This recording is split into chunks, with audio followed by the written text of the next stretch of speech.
I have been covering American military posture in Europe for 14 years. I have watched administrations come and go, watched alliances bend and strain, watched the rhetoric get ugly and then quietly walk itself back. In 14 years, I have never seen anything like what happened this week. 5,000 American troops pulled from Germany, no warning to allies, no coordinated announcement, no strategic rationale offered in advance, just a decision and a deadline. This is not a policy adjustment, this is a signal, and the people who understand what that signal means are, right now, very scared. Let me be precise about what happened, because the details matter here. The United States announced the withdrawal of approximately 5,000 troops from Germany, specifically from the major installations that have served as the backbone of American forward presence in Europe since the end of the Second World War. Ramstein Air Base, the largest U.S. Air Force installation outside American soil. Grafenwohr, the critical training ground where NATO forces have rehearsed collective defense for generations. These are not peripheral postings. These are the central nervous system of American military power in Europe, and they are now being dismantled, piece by piece, at the direction of a president who has never hidden his contempt for the arrangement. To understand why this moment is different, categorically different from every other time Trump has threatened NATO, you have to understand what these troops actually represent. They are not there simply to fight. They are there to deter. Their presence on German soil sends a message to Moscow that is older than any treaty, older than any summit, older than most of the people currently making decisions in the Kremlin, that an attack on Europe is an attack on America, and America is already there. You cannot unread that message after you have removed the people who embody it. The deterrence does not survive the departure. Trump has long despised this arrangement. That is not analysis, that is documented record. He has called NATO obsolete. He has accused Germany, repeatedly and publicly, of freeloading on American security while simultaneously selling its soul to Russian energy. He threatened, in his first term, to pull out of NATO entirely. His advisors talked him back from the ledge more than once. The difference now is that those advisors are gone. The generals who warned him about strategic consequences, the diplomats who quietly rerouted the worst impulses, they have been replaced, systematically, by people whose job is not to moderate the president but to execute him. What we are seeing now is Trump unfiltered, and unfiltered Trump moves troops. The announcement itself was characteristically blunt. The administration framed it as a realignment and optimization of American military resources. The language was bureaucratic, almost bored, and that is precisely what made it so alarming to people who read these things for a living. When Washington wants to soften a blow, it uses process language, it schedules consultations, it arranges joint press conferences, it gives allies the courtesy of a phone call before the press release. None of that happened here. NATO's European headquarters learned about this through the same channels as the rest of us. A senior NATO official, speaking on background, told a colleague of mine that they were, and I am quoting precisely, trying to understand the details. That is diplomatic language for, we were blindsided, and we are furious, and we do not yet know how to respond. Germany's reaction has been a study in controlled anxiety. The official statements have been measured. There is a tradition in German foreign policy of never speaking in ways that might accelerate a crisis, but behind the measured statements, the acceleration is real. Berlin has been moving faster on its own military buildup than at any point since reunification. The Zeitenwende, the historic shift in German defense policy announced after Russia's invasion of Ukraine, has not been a slogan. It has been money and procurement and a genuine reckoning with the fact that Germany cannot rely forever on an America that is increasingly unreliable. But increasingly unreliable is one thing. 5,000 troops gone by summer is another. The Germans are now doing the math, and the math is not comfortable.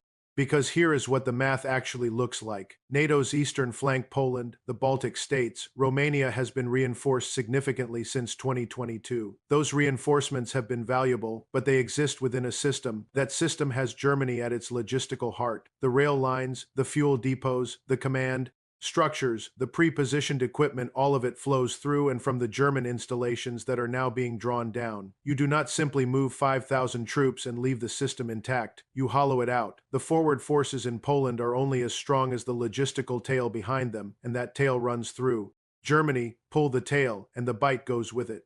The timing, as always, is everything. Russia has not paused. Putin has not become more cautious or more conciliatory. The war in Ukraine has entered a phase of grinding attrition, and Russia has demonstrated at tremendous cost, but demonstrated nonetheless that it can sustain operations that the West believed would break it. Russian Defense production has not collapsed. Russian military manpower has not been exhausted. What has been exhausted, increasingly, is Western political will, and nothing accelerates that exhaustion like watching America reduce its commitment while the fighting continues. The Kremlin read this announcement before the ink was dry. That is not speculation. Russian state media covered it within hours, with a tone that can only be described as satisfied. Not triumphant, they are too careful for triumphant, but satisfied. The kind of satisfaction that comes from watching an adversary do the work for you. Every analyst in Moscow who has spent years arguing that NATO is an alliance in name only, that American commitment is ultimately transactional, that Europe will be left to defend itself if the cost becomes inconvenient, every one of those analysts woke up this week with fresh evidence. That evidence will be used. It will be fed into planning cycles, into doctrine, into decisions about what is and is not possible in the years ahead. What comes next will change everything. Stay with me. If you are watching this and you care about the future of the Atlantic Alliance, subscribe now. What I am about to tell you about the internal debate inside NATO is not being reported anywhere else.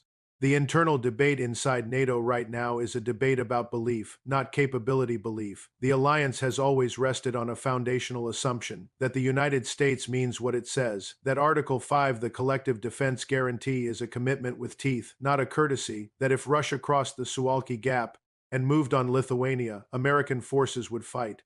That if Russian bombers threatened Polish airspace, American air defenses would respond. This assumption has never been tested by actual war, but it has been maintained by presence, by the sight of American soldiers in Polish fields and American jets over Baltic skies. Take away the presence, and you are left with nothing but the assumption. And assumptions without evidence are not deterrents, they are hope. The lawmakers in Washington who have pushed back on this decision have done so in carefully calibrated language. You will not hear many senators say outright that the president is reckless. What you will hear is the language of concerned strategic risk, alliance cohesion, long-term consequences. Translation: we know this is dangerous, and we do not have the political tools to stop it. The Republican caucus has largely gone quiet on NATO in a way that would have been unthinkable 5 years ago. The few voices still willing to push back are doing so from the margins. The center has moved, and in the space where American bipartisan commitment to European security used to live, there is now a question mark the size of a continent. The question of where these 5,000 troops go next is, in some ways, secondary to the question of what their departure means. But it is worth examining, because the options are instructive. One scenario, the one the administration has floated, quietly, to a handful of friendly journalists, is redeployment eastward, Poland, Romania, the Baltic states, the logic being that the deterrent posture is maintained, just repositioned closer to the actual threat. There is a version of this that almost makes sense on paper. Forward presence in Poland is, in pure military terms, more directly threatening to Russia than forward presence in Bavaria. But that is not how alliances work. Alliances work on political symbolism as much as military geometry. Germany is not just a basing location. Germany is the anchor of the Western democratic project. American troops in Germany are, historically and symbolically, America's statement that it will defend liberal democracy in Europe even when democracy requires inconvenient commitments. Moving those troops from Germany to Poland may maintain some deterrent value, but it loses the symbolic weight entirely. And in the current moment, when the fundamental question is whether America still believes in the project, symbolism is not secondary. Symbolism is the message.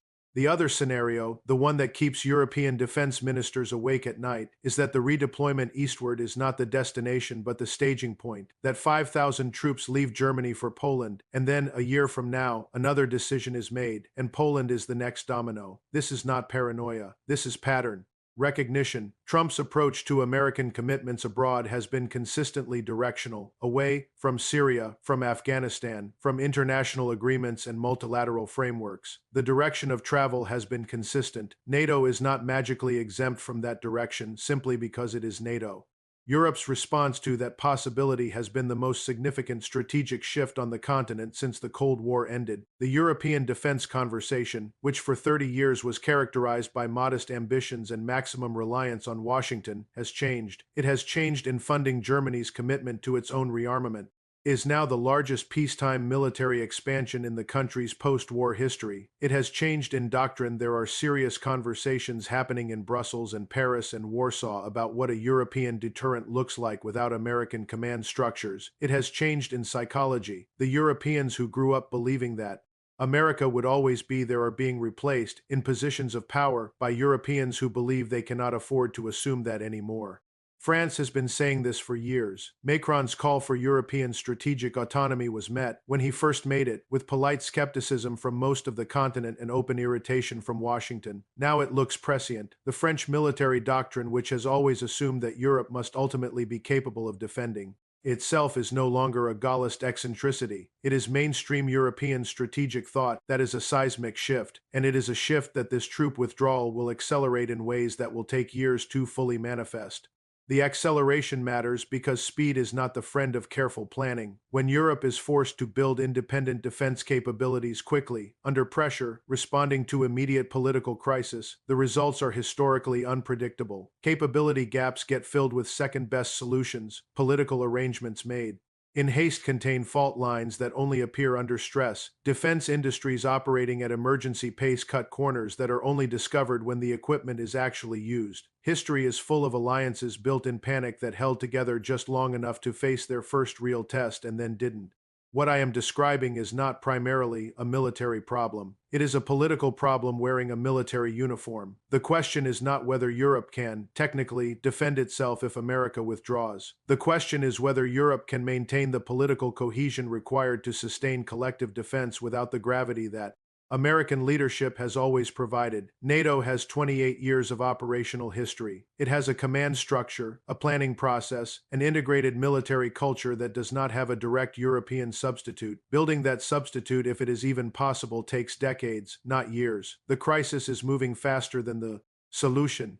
And now consider what else is happening simultaneously. Ukraine is still fighting. Russia is still producing weapons at wartime rates. Hungary is still providing a dissenting vote inside NATO whenever it matters. Turkey is still running its own foreign policy calculus that frequently diverges from the alliances. The far right is in government or approaching government in a significant number of European states, and the far right in Europe has consistently been more sympathetic to Moscow than to Brussels. The internal politics of the alliance are not healthy. They have not been healthy for some time. American forward presence was not solving those internal problems, but it was serving as a stabilizing weight that prevented them from becoming existential. Remove the weight, and the fault lines are exposed.